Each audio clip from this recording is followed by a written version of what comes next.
Rádio Piauí.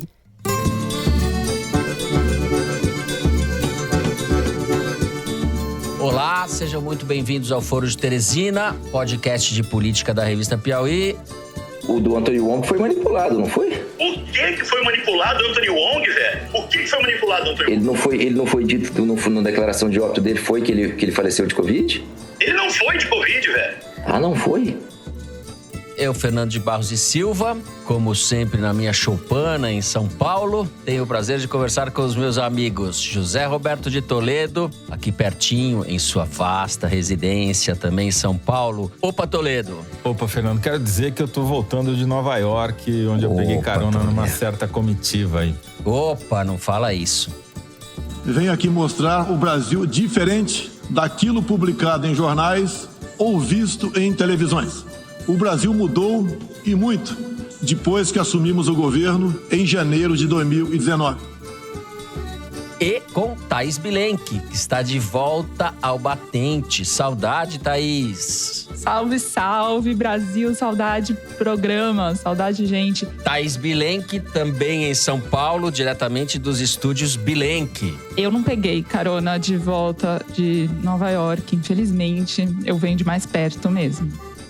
Vencendo as prévias do PSDB e iniciando a disputa presidencial, nós teremos uma mulher como candidata a vice-presidente da República pelo PSDB.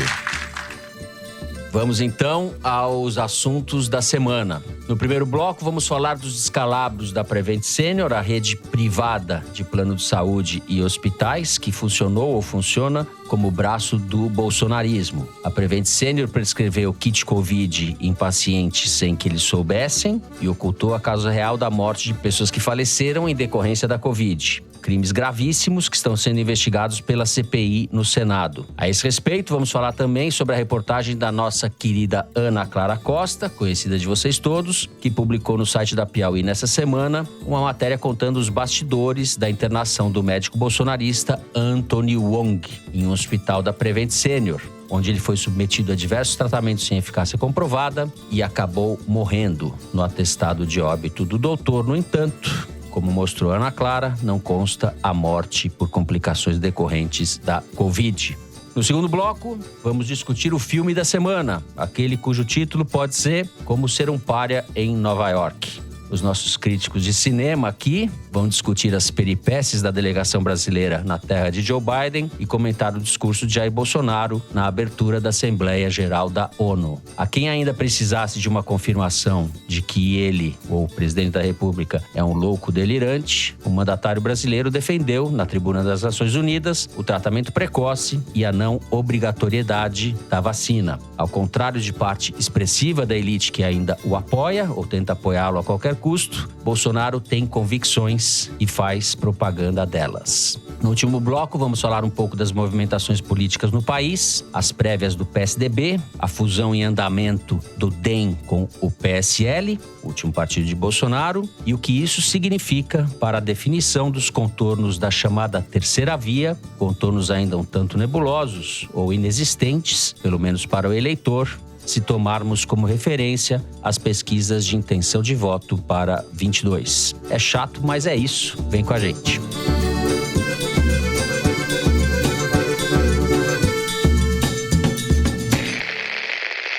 Muito bem, agora na última quarta, dia 22, a CPI da Covid ouviu o diretor executivo da Prevent Senior, o plano de saúde suspeito, mais do que suspeito, porque as evidências são vastas, de usar pacientes como cobaias para testar medicamentos inúteis contra a Covid e ainda de ocultar o registro de mortes por Covid nos seus hospitais. A CPI, Pedro Benedito Batista Júnior, confessou que houve uma orientação interna dos hospitais da Prevent Senior para que os médicos da rede modificassem o CID, que é a classificação de doenças, para pacientes após 14 ou 21 dias de internação. Nesses casos, o código que indicava Covid era alterado e o registro do vírus sumia do prontuário. Um desses casos justamente foi contado no furo de reportagem da Ana Clara Costa, publicado no site da Piauí. A própria Ana Clara gravou pra gente um depoimento explicando como foi a apuração dessa matéria. Roda o áudio. Oi, pessoal do Foro. Eu voltei para falar sobre a reportagem publicada no site da Piauí na terça-feira e que fala sobre a morte do médico Anthony Wong. Eu vou contar um pouquinho para vocês como é que foi isso.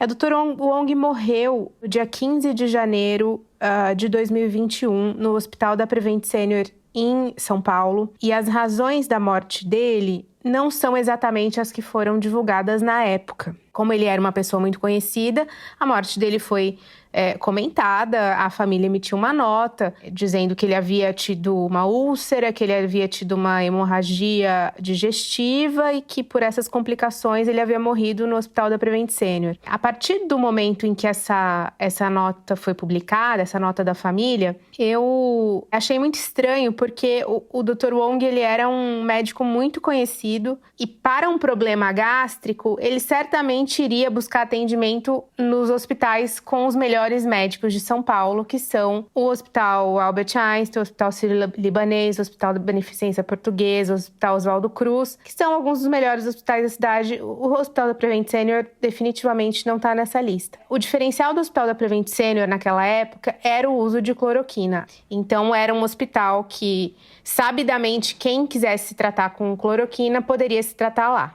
Só que em nenhum momento foi divulgado que o Dr. Wong estava com Covid, né? Fui então pegar o atestado de óbito dele, isso ainda no início do ano. E detectei no atestado de óbito que realmente a causa-mortes não era Covid, estava escrito lá outro tipo de enfermidade, era pneumonia, hemorragia, diabetes, choque séptico. Embora essas doenças fossem muito características de pessoas que tiveram Covid na forma grave. Como eu não consegui um contato mais eficaz, no intuito de apurar e de saber exatamente o que havia acontecido, eu cheguei com um colega de reportagem até aí ao cemitério onde ele foi enterrado, para saber se ele havia sido enterrado de acordo com as orientações para pessoas que morreram de Covid. Porque eu pensei, bom, ele pode ter morrido de Covid, mas eles não quiseram colocar no atestado de óbito, mas nos trâmites funerários isso estaria presente porque os hospitais são obrigados a informar ao IML e às funerárias pacientes que morrem de Covid. E no caso do Dr. Wong também não, eu fui até o cemitério e lá eu detectei que o enterro dele, o velório dele tinha sido normal, como de uma pessoa que tivesse morrido por causas normais. Quando a CPI começou a investigar recentemente a Prevent Senior, eu voltei a tentar entender essa história e consegui acesso ao prontuário do Dr. Wong, que é um documento sigiloso e que constava de um processo que estava tramitando na justiça. E vi o que tinha acontecido com ele. Ele foi internado realmente com Covid, ele foi tratado com kit Covid, ele autorizou esse tratamento com kit Covid e foi tratado com os mais diversos tratamentos experimentais que o hospital aplicava aí, nos seus pacientes dentro da rubrica chamada de tratamento precoce, né? Entre esses tratamentos está a ozonioterapia, que é a injeção de ozônio no reto para matar inflamações do corpo. Ele passou por mais de 20 sessões ao longo do período que ele ficou internado, mas a situação dele se complicou muito rápido. Logo no 4º dia de internação ele foi entubado e acabou falecendo em decorrência da Covid. O que importa de tudo isso que aconteceu é o fato de um hospital privado ter usado pacientes que concordaram ou não, no caso do Dr. Wong, ele concordou, e que foram submetidos a tratamento experimental, que foram submetidos a tratamento precoce e que morreram, e em muitos casos, tal como a morte do Dr. Wong, essa morte não foi descrita como uma morte decorrente da Covid. Então, dividi aqui com vocês um pouco de como foi minha experiência apurando isso e um pouco dessa história também. Tchau, tchau. Thaís, você está voltando e a CPI ainda não acabou. E agora, com esse caso da Prevent Senior, ela ganha um novo e relevante capítulo. O que você apurou nessa sua volta, Thaís Bilenque? Não, pois é, eu achei que quando eu voltasse a gente assim nem lembrava mais o que seria a CPI, e estamos aí com ela rendendo manchetes, porque essa admissão, né, do diretor da Prevent Senior por si só já é muito relevante do ponto de vista ético, do ponto de vista médico, do ponto de vista legal, né, a alteração da classificação da doença de uma pessoa internada num hospital é escandalosa de qualquer ponto de vista. e isso foi um gol da CPI nesse sentido, né? De tirar isso dele num depoimento, e nem mesmo em documentos, né? Foi no depoimento mesmo. Isso traz para a CPI de novo uma atenção e uma relevância que, pelo menos até um mês atrás, já tinha perdido. E o foco agora, obviamente, como sempre, é mostrar e traçar a relação entre o Bolsonaro e os seus com a Prevent Senior e com esse método que eles tinham de tratar os pacientes logo no comecinho da pandemia, ainda em março e abril de 2020. E naquele mês, abril de 2020, justamente quando estava em curso esse suposto, aspas, muitas aspas, estudo da Prevent Senior sobre tratamento precoce, tanto o pai Jair quanto os filhos Flávio e Eduardo Bolsonaro apoiaram entusiasticamente, publicamente, esses protocolos, né? Publicaram nas redes sociais propaganda deles, mostrando números milagrosos de redução de mortes e de redução de uso de respirador. Bolsonaro disse que logo mais sairia o estudo completo, coisa que nunca aconteceu, nem sequer tinha um estudo, agora a gente sabe. Enfim, o Eduardo Bolsonaro deu parabéns para a Prevent Senior por uma pesquisa séria, feita com ciência e não politicagem. E hoje a gente lê exatamente essa mensagem dele como o oposto. Inclusive admitida pelo próprio presidente da Prevent Senior numa entrevista para a Folha de São Paulo na quinta-feira agora, admitindo que isso não era pesquisa nenhuma, né? Não tinha nenhum método científico para fazer isso. Bom, o Batista Júnior, que deu depoimento para a CPI, chegou a participar inclusive de live com o Bolsonaro e outros 2 integrantes do gabinete paralelo, né? Aqueles médicos que de alguma forma orientavam a conduta do governo na pandemia com métodos heterodoxos. Portanto, é visto agora como um braço prático, né? Não teórico, mas prático do gabinete paralelo de como o governo queria implementar a sua política, né? Digamos assim, da pandemia. Tem um outro caso, além do que a Ana Clara revelou, do médico Wong, que é a mãe do Luciano Hang, o velho da van, todo mundo conhece, que também foi submetida ao tratamento precoce, morreu de Covid. E 3 dias depois da sua morte, em fevereiro, o Luciano Hang publicou um vídeo dizendo que, poxa, que pena que ela não foi submetida ao tratamento precoce, porque isso poderia ter salvado sua vida. Mas a CPI teve acesso e o Estadão revelou que no prontuário dela ela tinha sido submetida com antecedência a esses remédios que não têm eficácia para a Covid. Ao contrário, em alguns casos deterioram o quadro dos pacientes, que é o caso dela, que tinha outras comorbidades. E isso tem um impacto humano, emocional em todo mundo, né? Porque é a mãe dele e ele está usando a mãe dele para exatamente fazer política.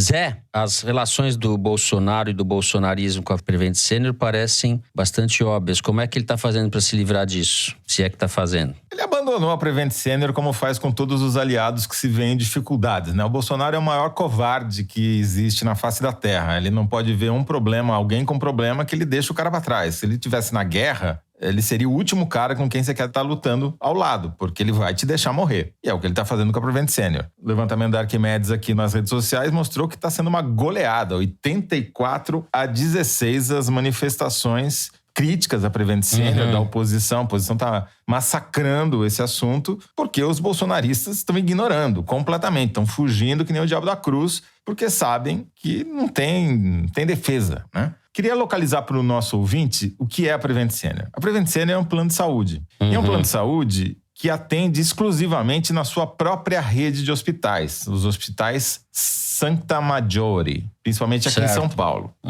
E é um plano de saúde muito procurado porque é quase o único em que as pessoas de mais idade conseguem pagar. Sim. Dos planos privados. O cara paga um plano mais caro até uma determinada idade. A partir de, 60 anos fica impossível continuar pagando o plano e os caras migram para o Prevent Senior. É muito típico isso. Qual foi a grande característica dos hospitais Santa Maggiore no primeiro ano, na primeira onda da pandemia no Brasil? Em São Paulo, especificamente. Eles lideravam o ranking de mortalidade por Covid-19. O primeiro grande surto hospitalar de Covid aconteceu num hospital Santa Maggiore, onde praticamente metade dos pacientes internados na UTI com Covid morreram. Exatamente. Né? Então vamos lembrar isso. não dá para a gente estabelecer uma relação de causa e efeito entre essa letalidade altíssima no começo da pandemia e a política adotada quase que imediatamente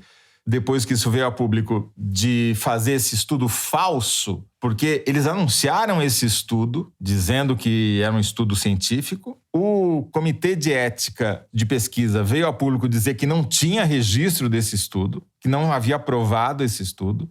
Eles tiveram que recuar, porque seria crime. Isso depois de já ter feito a live com o Bolsonaro, como a Thaís contou. E eles continuaram fazendo experimentos. É isso que os prontuários que a Ana Clara e o Estadão mostraram revelam. O tratamento que deram para o Wong é inacreditável. Parece um filme de terror, tudo que os caras submeteram ao sujeito.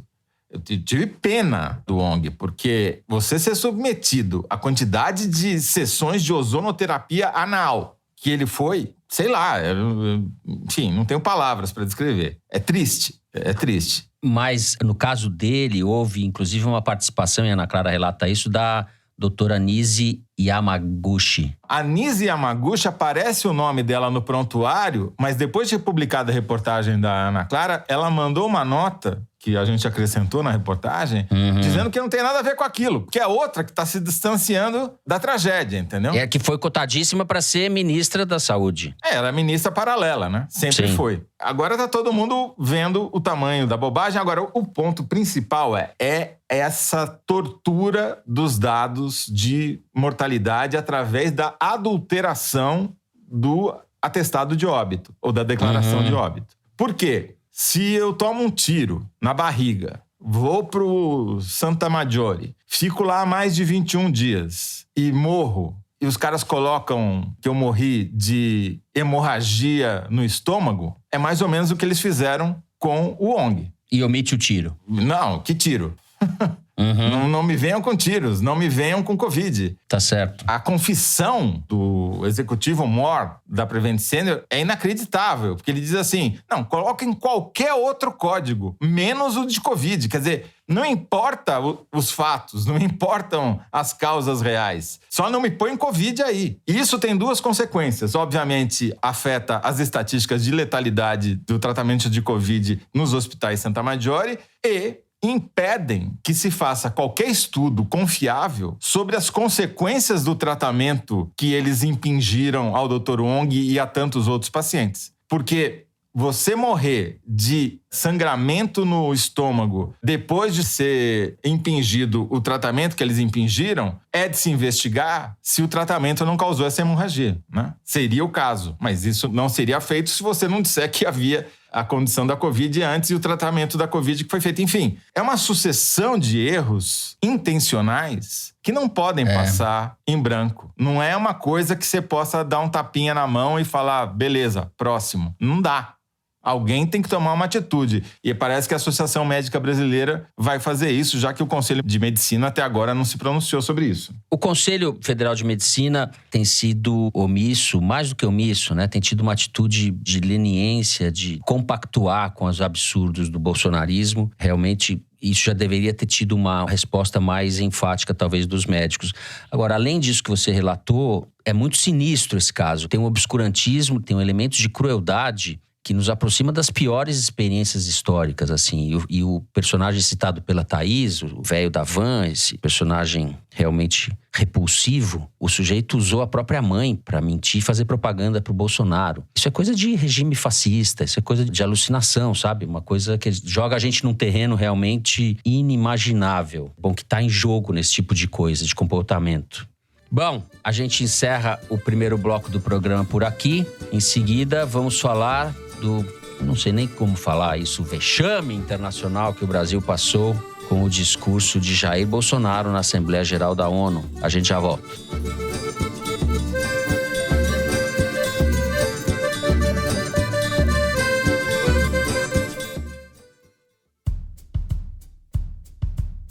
A tecnologia é parte essencial do iFood.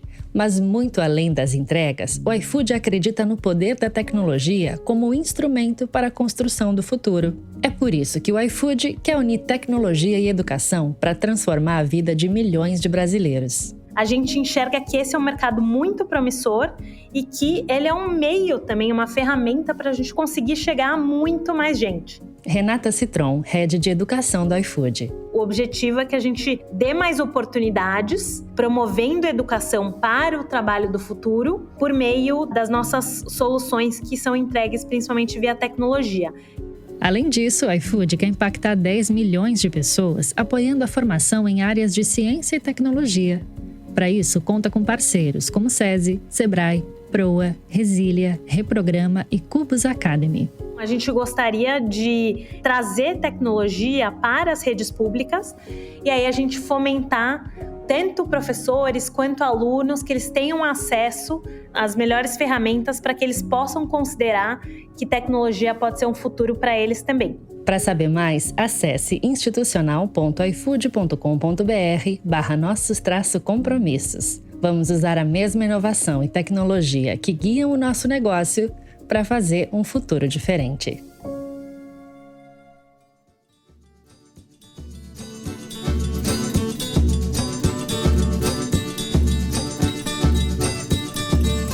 Muito bem, foram cerca de 2 minutos de mentiras, como diria o Paulo Maluf, sobre o Brasil atual. Este poderia ser o resumo sintético do discurso de Jair Bolsonaro na abertura da Assembleia Geral da ONU, na manhã de terça-feira, dia 21. O presidente mentiu sobre a situação da economia, sobre a situação do desmatamento no país, delirou mais uma vez sobre uma ameaça socialista, que só está na cabeça dele e de sua base mais delirante, e mentiu sobre a eficácia do tratamento precoce, voltou a defender o tratamento precoce contra a Covid. O que mostra para mim que ele realmente, eu chamei ele de louco delirante na abertura, e ele sustenta as suas posições. Eu não acho que ele esteja só jogando para a plateia, ele tem convicções de fato. Elas são as piores possíveis, mas ele as tem. O Hitler também as tinha. Os jornais internacionais, como o New York Times e o inglês The Guardian, destacaram nas suas chamadas a absurda insistência de Bolsonaro em medicamentos ineficazes contra a Covid. O Clarim, jornal argentino, chamou atenção para o trecho em que ele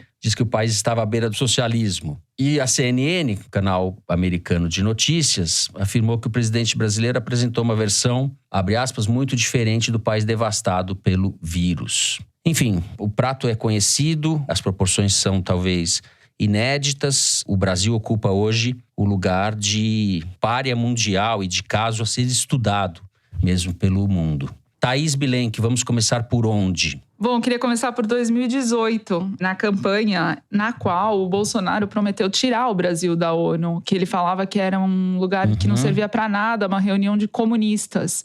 E, no entanto, foi para lá pela segunda vez presencialmente para abrir a Assembleia Geral da ONU, porque em 2020, por causa da pandemia, foi remota. E falou, neste ano agora, a mesma coisa que ele falou em 2019. Essa ladainha de que o Brasil estava à beira do socialismo antes dele se eleger, ele também já tinha dito que o regime comunista é a causa da corrupção no Brasil. E, na ocasião, em 2019, ele falou que o Sérgio Moro, seu então ministro da Justiça, era a garantia do combate à corrupção no seu governo. Isso, dessa vez, ele não repetiu. Em 2018, a ONU foi contra o impedimento da candidatura do Lula para concorrer contra o Bolsonaro na eleição, porque considerava o argumento da defesa dele de que tinha que ser o processo tramitar em julgado para ele poder ficar fora da disputa.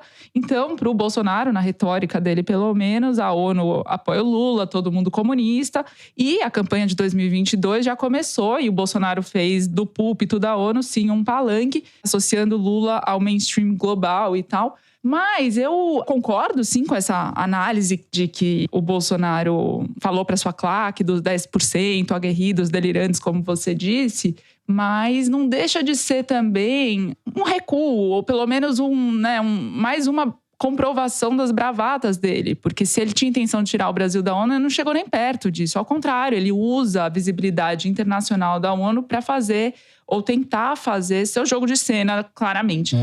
E não deu certo, pelo menos na avaliação de bolsonaristas raiz, de primeira hora, aliados que ajudam, articulam as relações do governo Bolsonaro com os Estados Unidos, que consideraram que essa declaração sobre tratamento precoce, a essa altura do campeonato, foi um desastre e ofuscou outros pontos que, na opinião deles, foram positivos no discurso do Bolsonaro, como, por exemplo, a crítica do passaporte sanitário, que eles acharam um golaço do Bolsonaro defender que isso não exista, e acabou sendo ofuscado não só pela defesa da cloroquina, mas pela incapacidade de controlar a pauta, porque na avaliação desses bolsonaristas, o fato dele não ter dado entrevista, comer pizza na calçada, acabou gerando todo esse burburinho de que, então ele não foi aceito em nenhum restaurante, e ficou refém das críticas ao invés de conseguir dominar e controlar a pauta, o que em geral ele faz, né, com sucesso. Desta vez, nesta viagem, na avaliação desses aliados com quem eu conversei, não aconteceu.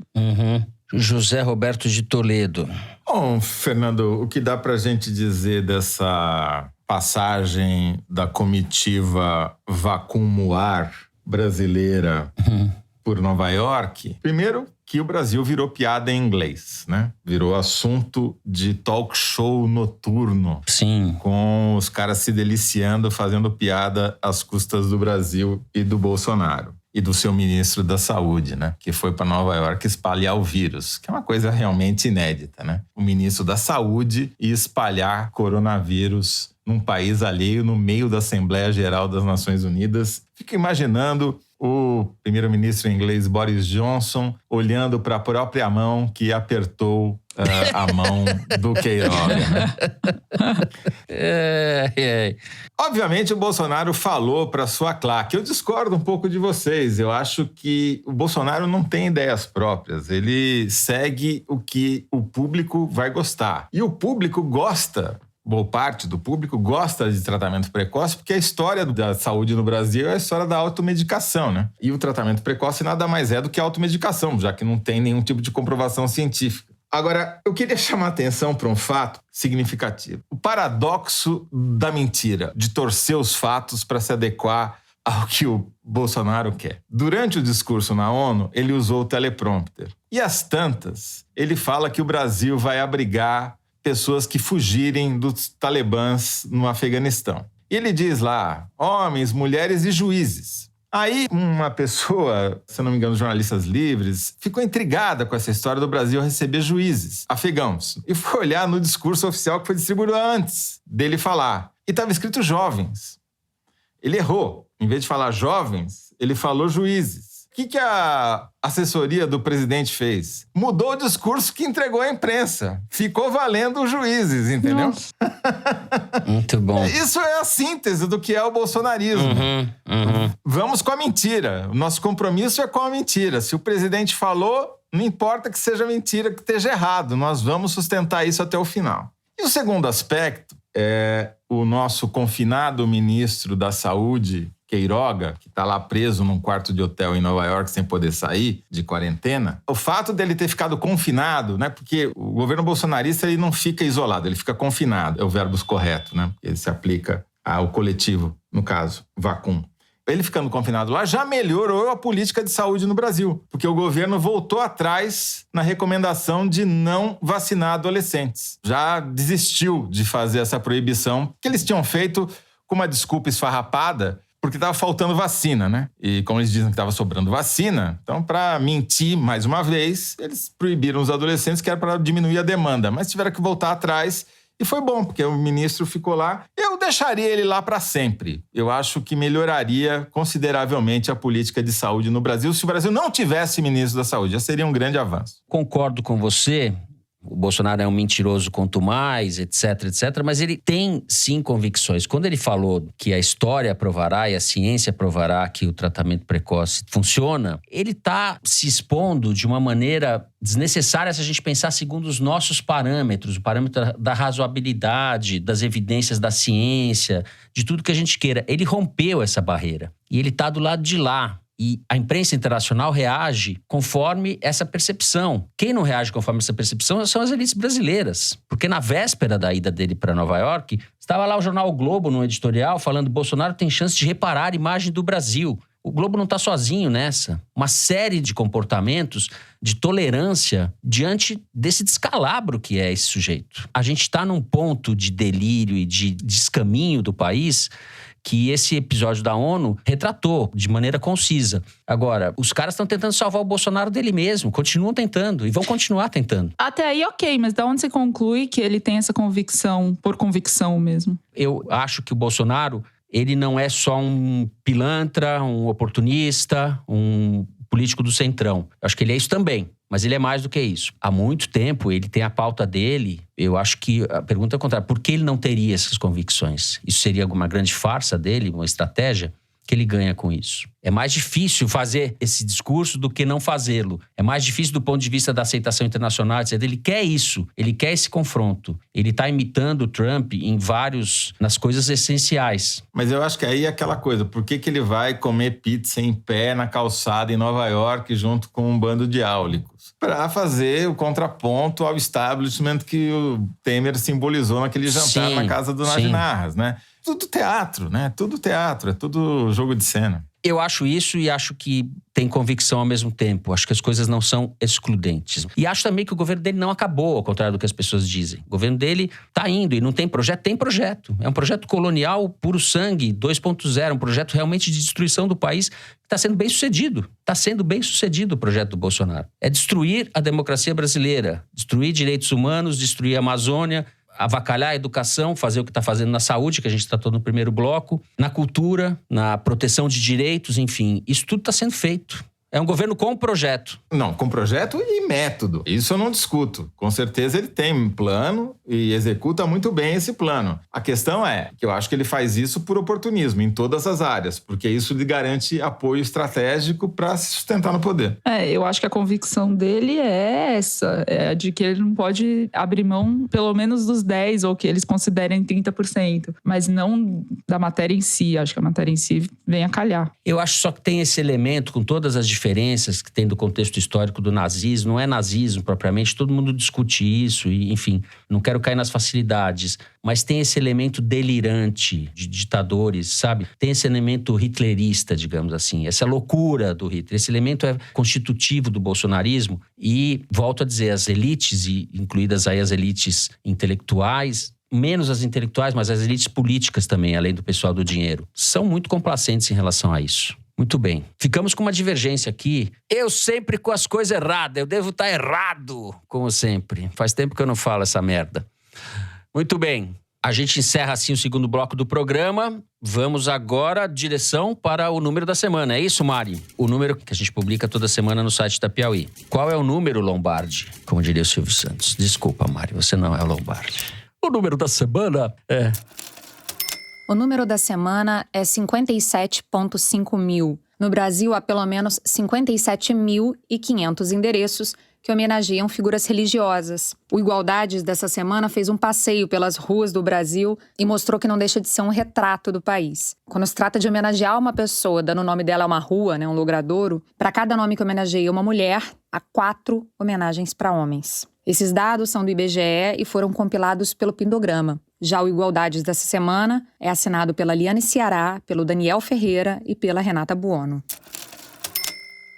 Eu adoro esse Igualdades porque é muito engraçado como as placas de rua revelam qual é a do país, né? Você tem... Qual que é o homem mais citado nas ruas do Brasil? Getúlio Vargas. Qual que é a mulher mais citada? Princesa Isabel. Nossa! Princesa Isabel.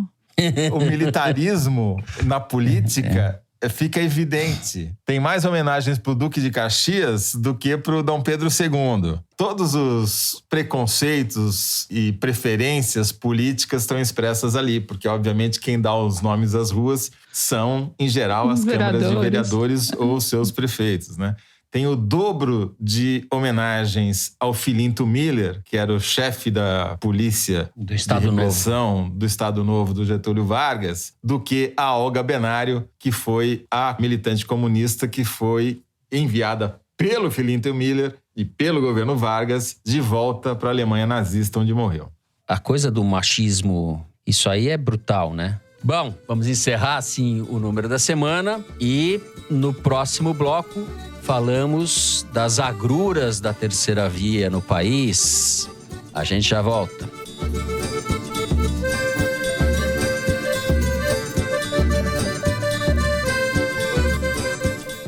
Oi, ouvintes do Foro, eu sou a Juva Lauer. Eu sou a Cris Bartz e a gente tá aqui para te convidar a escutar o Mamilos 317. Que ressentimento você guarda? Como que esse sentimento nos ajuda a ler o jogo político hoje? Quem nos ajuda a entender são os psicanalistas Christian Dunker e Laura Bechara. Polêmicas, notícias e histórias a partir de diferentes perspectivas para que você forme a sua própria opinião. Estamos mais preocupadas em construir pontos do que provar pontos. Ouça grátis no Globoplay e nas outras plataformas de áudio.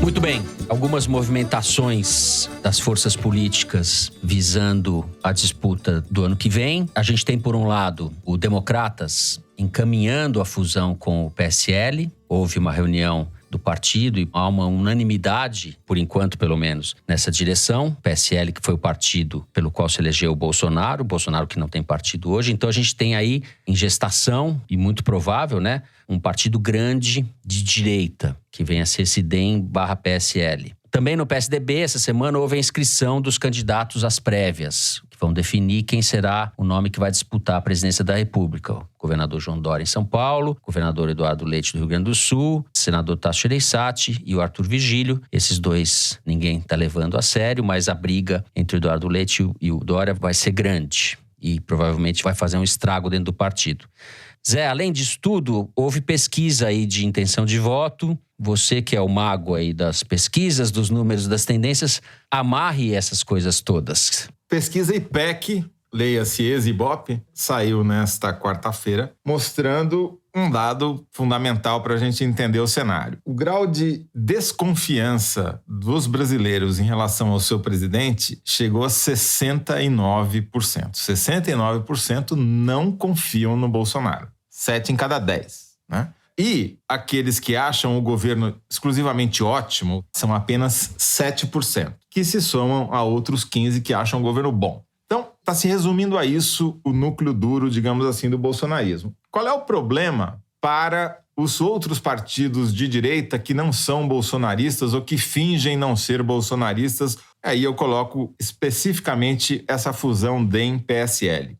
A fusão DEM-PSL criaria o maior partido na Câmara, em tese com cerca de 80, 81 deputados. Mas a gente sabe que sempre que há uma fusão, tem deputado que sai, que não fica descontente com a fusão, e outros virão de outros partidos atraídos pela grana do fundo partidário que o DEM vai herdar. Esse é o grande interesse do DEM nessa fusão, é pegar um enorme pedaço da fatia do bolo do fundo partidário, do fundo eleitoral que o PSL tem. E o PSL tem interesse nessa fusão, o seu presidente, o Luciano Bivar, o seu dono, podemos chamar assim, porque ele seria o presidente dessa nova agremiação e o DEM é um partido de verdade. Ele tem capilaridade, ele tem prefeito, ele tem diretório municipal, ele tem presença nacional, efetivamente, e tem máquina. O saldo disso tudo é que a pretensão deles é ser o maior partido de direita não bolsonarista do Brasil, se posicionando para um cenário não só para 2022, mas também para um cenário eventualmente pós-Bolsonaro, né? Quem vai herdar a herança do bolsonarismo se o Bolsonaro nos vier a faltar? O outro movimento que você citou, que é o do PSDB, esse inspira um pouco de pena.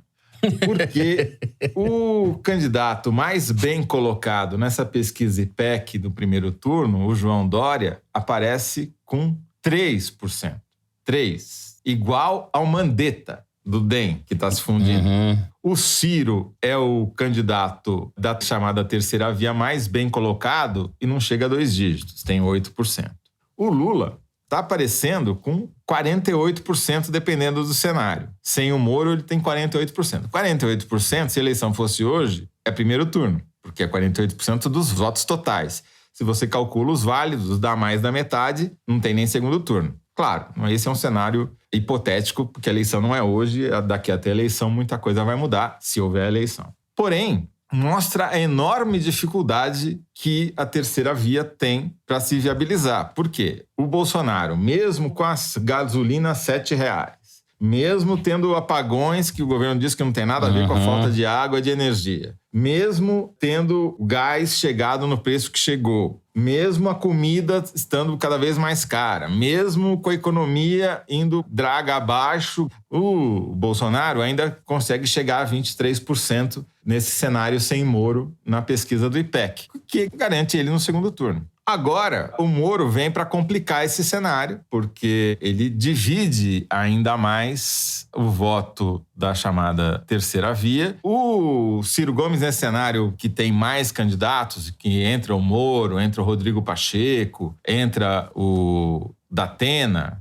cai para 6, de 8 para 6, o Datena chega a 3, o Bolsonaro recua para 22, mas ainda está garantido num segundo turno, o Lula recua de 48 para 45, o Mandetta cai de 3 para 1, o Pacheco, Rodrigo Pacheco, presidente do Senado, chega a 1 e o Moro chega a 5. Quer dizer, é tudo índio, não tem cacique fora Lula e Bolsonaro. É um cenário que é muito ruim para esses partidos. E por isso, talvez, que na quarta-feira à noite no Senado, eles tenham tido um acesso de bom senso e não tenham convalidado o que a Câmara tinha feito, que era ressuscitar as coligações partidárias para eleições proporcionais. Eles cancelaram essa volta do que não foi das coligações e, portanto, nas eleições de 2022, os partidos não poderão se coligar na eleição para deputado federal, deputado estadual. E isso significa que muitas legendas deixarão de existir. Vai diminuir o número de partidos e vai haver uma concentração em partidos maiores. Daí, o DEM já está se antecipando e se fundindo com o PSL. Muito bem. Thaís Bilenque, quer começar por onde? Por onde vamos? Bom, a minha apuração me leva a divergir de vocês em quase tudo, basicamente. E tenho dito, e esse mês que eu fiquei fora, eu repensei muitas coisas. Vocês não valem nada. Você não vale nada.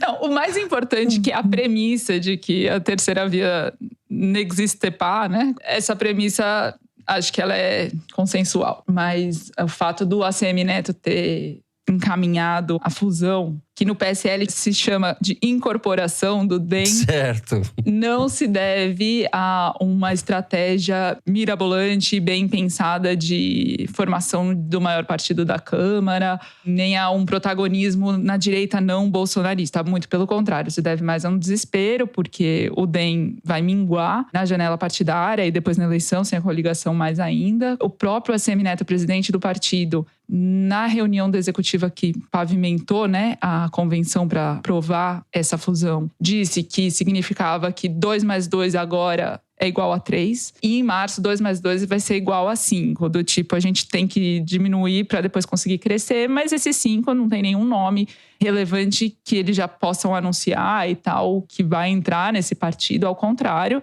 talvez um dos nomes mais relevantes está com um pé fora já, que é o Rodrigo Pacheco, presidente do Senado, em negociações avançadas com o Kassab, o PSD. Nas contas do PSL, de um deputado do PSL, o partido tem agora 53 deputados na bancada atual. Deve ficar, depois da janela de migração partidária de março, com 20 a 25. O DEM, que tem 28, deve ficar com 15 a 20. Então, no melhor cenário, esse novo partido fundido ficaria com 45 deputados, né? O PT tem 53. Eles dizem que vai entrar mais gente, já entrou o Celso Sabino, por exemplo. Sim, esse número não está fechado. Mas não vi, assim, dos políticos com quem eu conversei, grande entusiasmo com essa fusão. Ao contrário, né? Porque o próprio ACM Neto já tinha tido derrotas políticas muito relevantes, né? Com a saída do Rodrigo Maia, Eduardo Paes, o Rodrigo Garcia, que a gente fala no capítulo PSDB dessa história, enfim. Mas eu aí concordo com o Toledo no aspecto da relevância desse novo partido na campanha, porque eles vão ter a maior fatia do fundão e do tempo de televisão. Então isso vai dar para eles um poder de fogo, de negociação gigante, e talvez seja tipo tiro de misericórdia, porque depois disso o partido diminui outra vez, né? Porque a divisão do fundo eleitoral e do tempo de televisão leva em consideração as bancadas eleitas em 2018, que foi quando o PSL deu a bombada que deu. Por isso eles vão ter relevância na eleição de fato. Mas mesmo assim, dizer que vai ser um partido grande de direita, não bolsonarista, para ajudar a construir a terceira via, não sei. Porque o orçamento secreto e o jogo do Arthur Lira fazem com que muitos, a maioria desses deputados, desses dois partidos que devem ficar nessa fusão, sejam governistas no frigir dos ovos e quando isso convém. A pessoa cotada para ser líder dessa bancada, que é o Elmar Nascimento, do DEM da Bahia, é um dos caciques do orçamento secreto que azeitou a eleição do Lira para a presidência da Câmara. Então, acho que é um partido, se for fundido, muito mais governista do que qualquer outra independência de direita, enfim. Você foi tão precisa para afundar a minha análise que eu tô aqui botando bandeira branca. As coisas se complementam. Eu quero afundar Não, sua porque análise. assim, eu falei dos partidos fundidos e a Thaís foi lá e tirou o N. E acabou com a análise. Tirou o N. Não, eu acho, olha, eu gostei. Eu vou fazer aqui a minha homenagem, meu hacking ao PSDB. Mas eu vou fazer posição PSDBista aqui. Eu gostei dos dois. O que resta ao João Dória a essa altura, e é o que resta ao Ciro também, é atacar o PT agora. Mais do que o Bolsonaro. Porque se há alguma chance ainda para esses postulantes, é a vaga do Bolsonaro. Levando em conta que vamos ter eleições, esses sujeitos têm que ocupar a vaga do Bolsonaro, porque o Lula está no segundo turno, se houver segundo turno. Se o Lula sumir hoje e aparecer na véspera da eleição, ele está no segundo turno. Não quer dizer que ele vai ganhar a eleição. Ele é um forte candidato, só isso. Então, esses outros postulantes vão para cima do PT, justamente, para tentar ocupar esse lugar que o Bolsonaro está resguardando tão bem até agora. Porque o cara, com tudo que ele está fazendo com o Brasil, ele tem 22, 23% de aprovação e de intenção de voto. Meu ponto é, o Bolsonaro daqui tá pior, vai piorar, porque questão da chuva, da falta de energia, da falta d'água, da dificuldade de retomada do crescimento, do problema do câmbio, blá, blá, a economia vai ferrá-lo. Então, a situação dele é muito ruim, o que o torna mais perigoso. Porque se ele perceber que não tem chance eleitoral, ele vai ficar tentado a fazer algo contra o resultado da eleição. Isso eu não tenho dúvida. A situação dele é muito ruim, mas muito ruim é a situação do Ciro, a situação do Dória.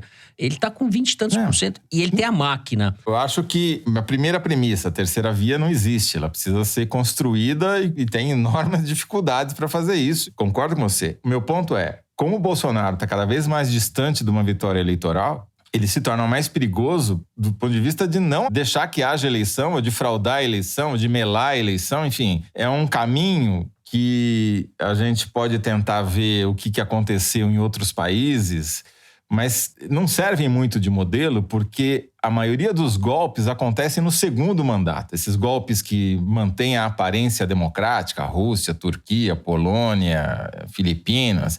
Que vai corroendo por dentro, né? O único caso de sucesso em primeiro mandato num golpe desse tipo, de autogolpe, é do Fujimori. Mas nós aqui não temos Sendeiro Luminoso, entendeu? Vai ficar mais difícil, eu acho. Quem sabe aparece, não sei, né? Uma guerrilha de esquerda para eles chamarem de sua e botarem o cara na jaula, enfim, como fizeram lá. Já estamos aqui tentando, Foro de Teresina.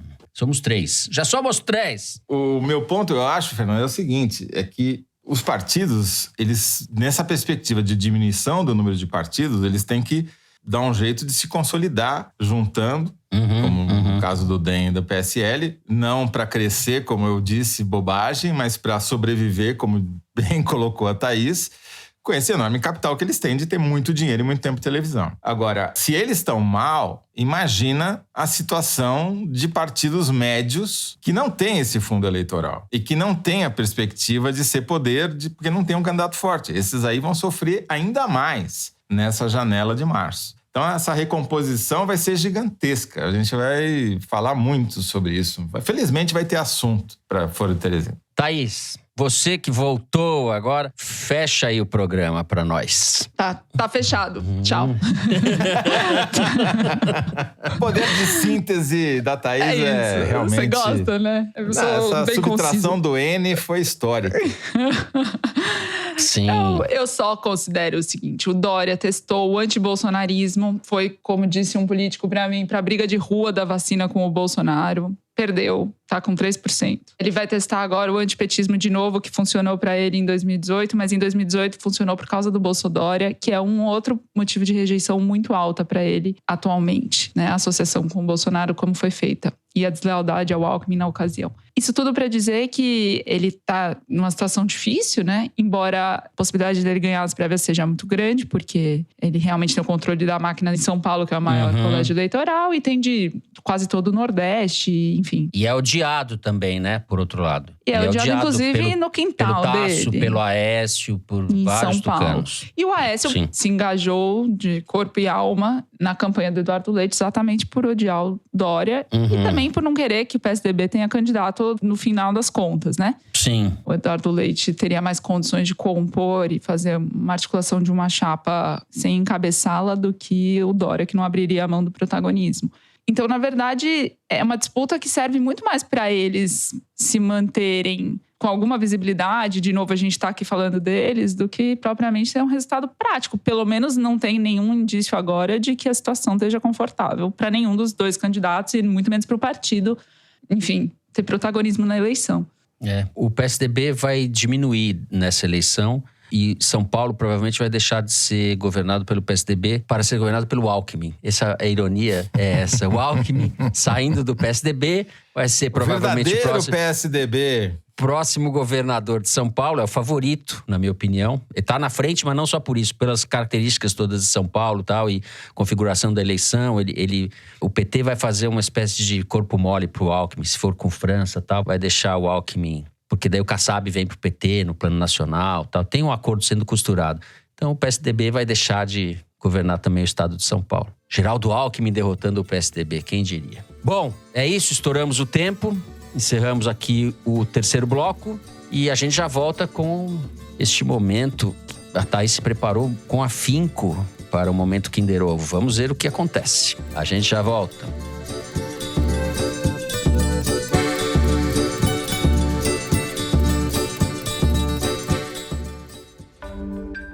Existe uma terceira via para as próximas eleições? Como é que fica a Alemanha nas mãos de um novo chanceler?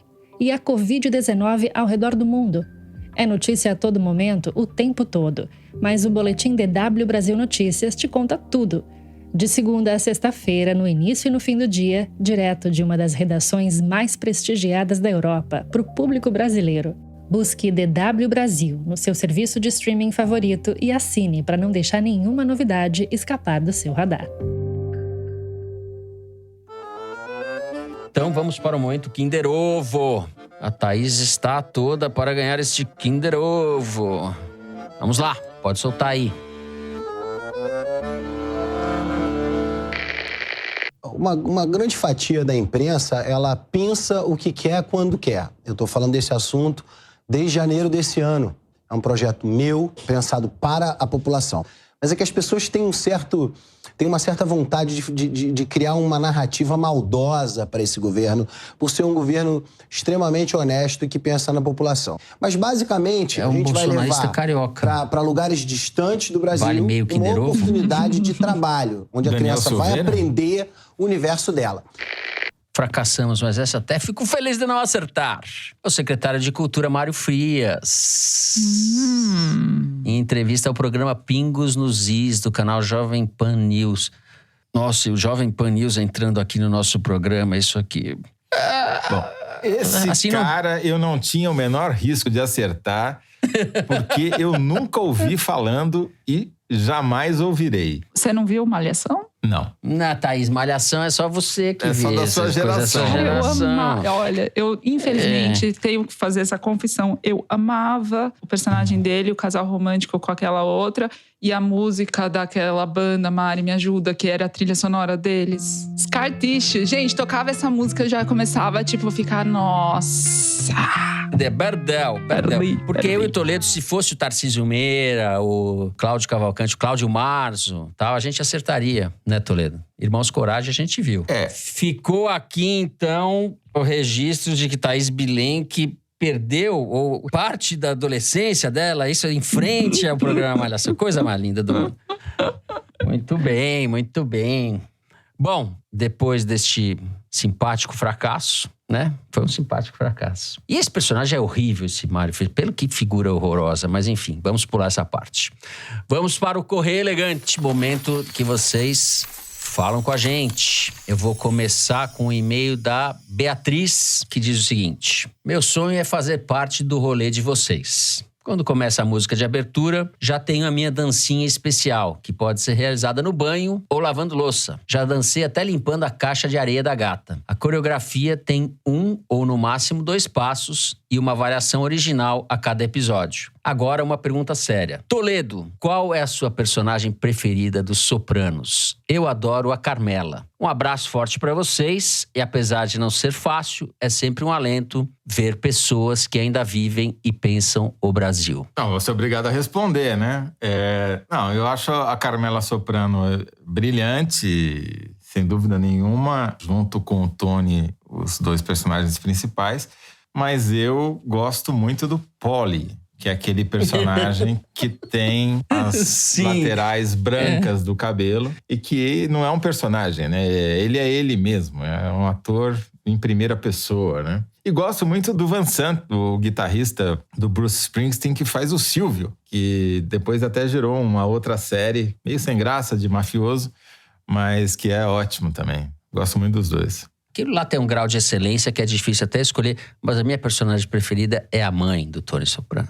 É uma das maiores personagens de todas as séries. Bom, antes de ler minha cartinha, eu queria mandar um beijo pro fotógrafo Fábio Braga, que nos escuta, um ouvinte qualificadíssimo e que nos escuta nas horas boas e nas horas ruins também. Então, uma saudação para você, Fábio. E agora eu vou ler o e-mail do Diogo Maia, do Rio. Escrevo Insone para contar que desde o dia 25 de julho deixei de ouvir o Foro de Teresina lavando pilhas de louça suja aos sábados de manhã, para ouvir vocês ninando a minha filha Maitê durante as longas e silenciosas madrugadas. Apesar dos absurdos que acontecem no nosso país, a Maitê dorme tranquila ouvindo a voz de vocês. Já percebi até uma predileção dela pelo Toledo, pois noto um leve sorrisinho a cada opa preferido pelo nosso babá virtual. Obrigado por ajudarem a Maitê a dormir bem e por me deixarem bem informado. Beijos e abraços do Diogo e da Maitê. E por favor, mandem um opa para a mãe Flávia. Quem sabe assim ela passa a escutar o foro com a gente. Um beijinho pra Maitê. Dorme bem, querida. Eu sou insone e eu vou começar a ouvir o opa do Toledo pra ver se eu durmo aconchegado. Vai ter pesadelos. Quando eu vou dormir, opa. Eu tô com aqui uma mensagem no Twitter da Lígia Aquino, que é bem curtinha, por isso eu vou rapidamente ler aqui, que a Mari mandou, que é muito simpática, que é: ouvindo o Foro de Teresina e cortando cebola. Pelo menos tem uma desculpa para as minhas lágrimas. Muito bom. E daí tem um e-mail do Álvaro Franca, um carioca que vive em Barcelona. Basta tocar a melodia do tema do Foro de Teresina que eu tenho uma reação pavloviana e começo a faxinar a casa. A companhia de vocês aos sábados é ótima para me manter informado e também serve de assunto para as ligações para os meus pais no Rio de Janeiro, também todo sábado. Minha mãe é ouvinte assídua e meu pai é quem lhes deu o apelido carinhoso de alarmistas de Teresina. Muito bem. Eles têm uma bonita dinâmica de casal, na qual meu pai acha que tudo vai acabar bem e minha mãe que tudo vai acabar mal. Os dois estão errados, claro, mas entre eles acabam encontrando um caminho na vida. Se puderem, mandem um abraço para eles, Fernanda e Belisário, que no final de novembro deste ano eu finalmente verei depois de 2 anos longe de casa. Um abraço. PS. Em catalão, a frase favorita do Fernando se diz merda arreboçada. Arreboçada! Eita, isso é uma maravilha. Merda arreboçada. Agora, um abraço para Fernanda e para o Belisário. Os dois estão certos. Tudo vai acabar bem, tudo vai acabar mal ao mesmo tempo. Sempre é assim.